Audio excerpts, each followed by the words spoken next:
एक जागा जिथे प्रत्येक मशीन नाही तर एक संधी आहे स्वतःला घडवण्याची। ही जागा म्हणजे Chhajed fitness club, Rahuri factory मधील सर्वात विश्वसनीय आणि हायटेक जिम। महिलांसाठी स्वतंत्र batches and trainers, 100% safe and positive environment, AC सह पूर्ण सुविधा असलेली gym, hi tech equipments, full body workout साठी योग्य। तर यायचं कुठे आहे? Chhajed fitness club, Tarabad road, Rahuri factory. आवाज जनतेचा, लढा सर्वसामान्य जनतेच्या न्याय व हक्कांसाठी। श्रीगोंदा तालुक्यातील धार्मिक क्षेत्रात अग्रेसर असलेल्या लिंपणगाव येथील ग्रामदैवत श्री सिद्धेश्वर महादेवांच्या मंदिरात पहिल्या श्रावणी सोमवार असल्यानं भाविक भक्तांनी दर्शनासाठी तसेच अभिषेक करण्यासाठी मोठी गर्दी केली होती। दरम्यान या गावचे श्री सिद्धेश्वर महाराज ग्रामदैवत हे जागृत देवस्थान म्हणून महाराष्ट्रात परिचित आहे। नवसाला पावणार हे देवस्थान असल्यानं महाशिवरात्री व श्रावण महिन्यात या ग्रामदैवताला भाविक भक्त नतमस्तक होण्यासाठी येत असतात।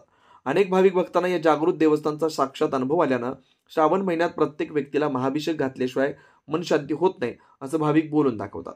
काष्टी श्रीगोंदा या राष्ट्रीय महामार्गावर हे प्राचीन पुरातनकालीन मंदिराचे निर्माण इसवी सन 609 ते 642 दरम्यान चालुक्य वंशातील साळुंक्य दुसरा अर्थात राजा पुलकेशी यांनी केलं।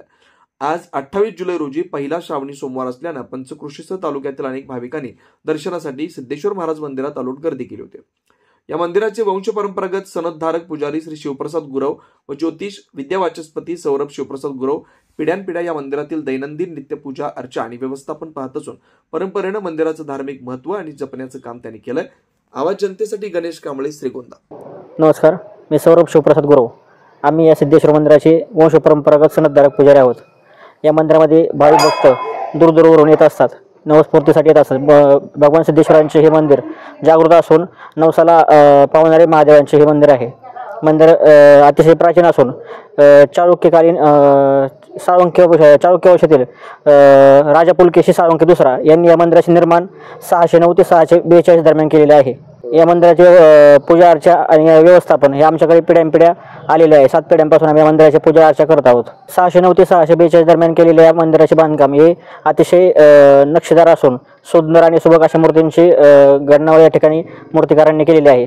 गर्भगृहामध्ये मोठे शिवलिंग आहे, तसेच उमामहेश्वरांची मूर्ती देखील आहे आणि बाकी आतमध्ये देखील रामायणाचे वगैरे प्रसंग कोरलेले आहेत। सिद्धेश्वर मंदिराचा सभामंडप एकूण 16 खांबावर कोरलेला असून या ठिकाणी प्रत्येक सोमवारी भाविकांसाठी सकाळी 8 ते 10 या वेळेमध्ये अन्नदानाचे आयोजन केलेले असते।